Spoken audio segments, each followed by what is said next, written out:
नमस्कार। YouTube channel glimpse of Indian history by doctor Mohanlal Gupta में आपका स्वागत है। आप देख रहे हैं ऐतिहासिक धारावाहिक कैसे बना था पाकिस्तान। प्रस्तुत है 43वीं कड़ी। हिंदुओं का नरसंहार देखकर एनी बेसेंट की आत्मा कांप गई। पिछली कड़ी में हमने चर्चा की थी कि किस प्रकार गांधी जी ने पहले तो भारतीय युवकों को अंग्रेजों की तरफ से लड़ने के लिए विश्व युद्ध के मोर्चे पर भिजवाया, किंतु जब भारत के मुसलमानों ने अंग्रेजों द्वारा तुर्की के विरुद्ध की गई कार्यवाही से नाराज होकर अंग्रेजों के विरुद्ध खिलाफत आंदोलन चलाया, तो गांधी जी ने मुसलमानों के खिलाफत आंदोलन को अपना समर्थन एवं सहयोग उपलब्ध करवाकर उनसे अपने असहयोग आंदोलन में समर्थन ले लिया। जब ईस्वी 1922 में गांधी जी ने अचानक असहयोग आंदोलन बंद कर दिया, तो मुसलमानों को लगा कि गांधी जी ने मुसलमानों को मझधार में छोड़कर एक बार फिर विश्वासघात किया है। गांधी जी के इस कार्य से देश में उत्तेजना फैल गई और सांप्रदायिक दंगे आरंभ हो गए। 20वीं सदी के भारत में सांप्रदायिक हिंसा के युग की शुरुआत मालाबार के मुस्लिम मोपलाओं ने की। 18वीं सदी में मोपलाओं ने टीपू सुल्तान के शासन में हिंदुओं पर पहली बार संगठित हमले किए थे।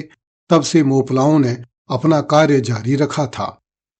19वीं सदी में जब मोपला किसानों ने हिंदू जमींदारों की हत्या की थी, तो अंग्रेज मोपलाओं को नहीं दबा सके। फिर भी अंग्रेजों ने हिंदू जमींदारों को अपनी जमीनों पर बने रहने में बहुत सहायता दी। 20वीं सदी आते आते मोपला पुनः संगठित होकर हिंदुओं की हत्या करने लगे। ईस्वी 1921 में मोपलाओं ने मुस्लिम लीग के कराची प्रस्ताव में स्वीकृत खलीफा आंदोलन से प्रेरित होकर नैयर, नंबूदरी और जम्मी हिंदू भूस्वामियों के विरुद्ध भयानक हिंसा आरंभ कर दी। मोपला मुसलमानों ने हजारों हिंदुओं को मार डाला और निर्धन हिंदुओं को बलपूर्वक मुसलमान बना लिया।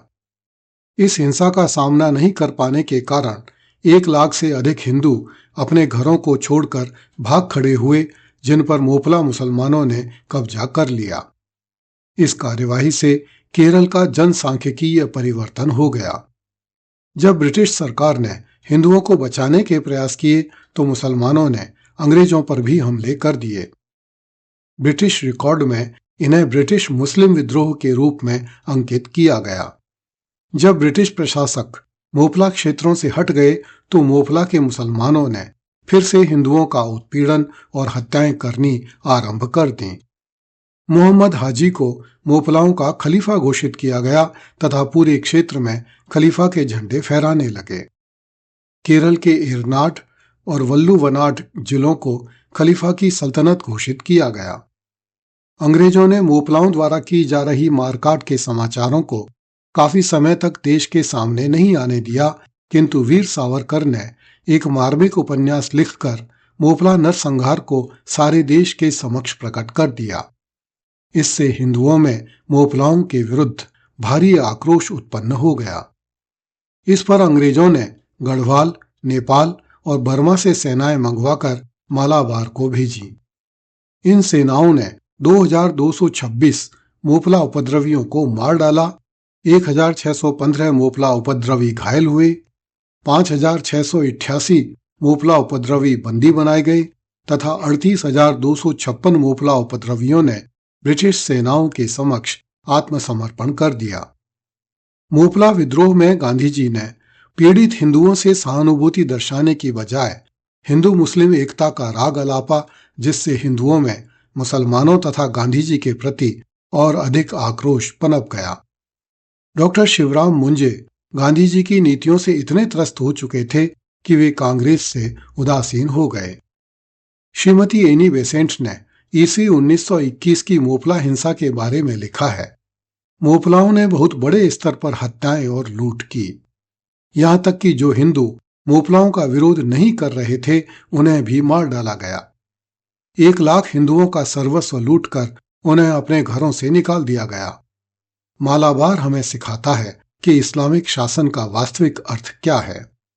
हम भारत में दूसरे खलीफा राज का नमूना नहीं देखना चाहते। जब मोपला उपद्रवियों के दमन के समाचार देश भर के समाचार पत्रों में प्रकाशित हुए तो पूरे देश में सांप्रदायिक तनाव व्याप्त हो गया। मुल्तान में भी मुसलमानों ने अनेक हिंदुओं को मार डाला और उनकी संपत्ति लूट ली या नष्ट कर दी। सहारनपुर में भी ऐसी घटनाएं घटित हुईं। लाहौर में भी सांप्रदायिक दंगे हुए। रोगशैया पर पड़े आर्य समाजी नेता स्वामी श्रद्धानंद तथा कुछ अन्य आर्य समाजी नेताओं की निर्मम हत्याएं कर दी गईं। स्वामी श्रद्धानंद तथा अन्य आर्य समाजी नेताओं की चीखें भले ही भारत माता के सीने पर हथौड़ों की तरह पड़ी हों, किंतु ये चीखें मोहनदास गांधी के कानों तक नहीं पहुंच सकीं। वे अब भी हिंदू मुस्लिम एकता की बीन बजा रहे थे। कृपया इस चैनल को लाइक, सब्सक्राइब एवं शेयर करें। अगली कड़ी में देखिए, घर घर में विजयी विश्व तिरंगा प्यारा गूंजने लगा। धन्यवाद। जय हिंद।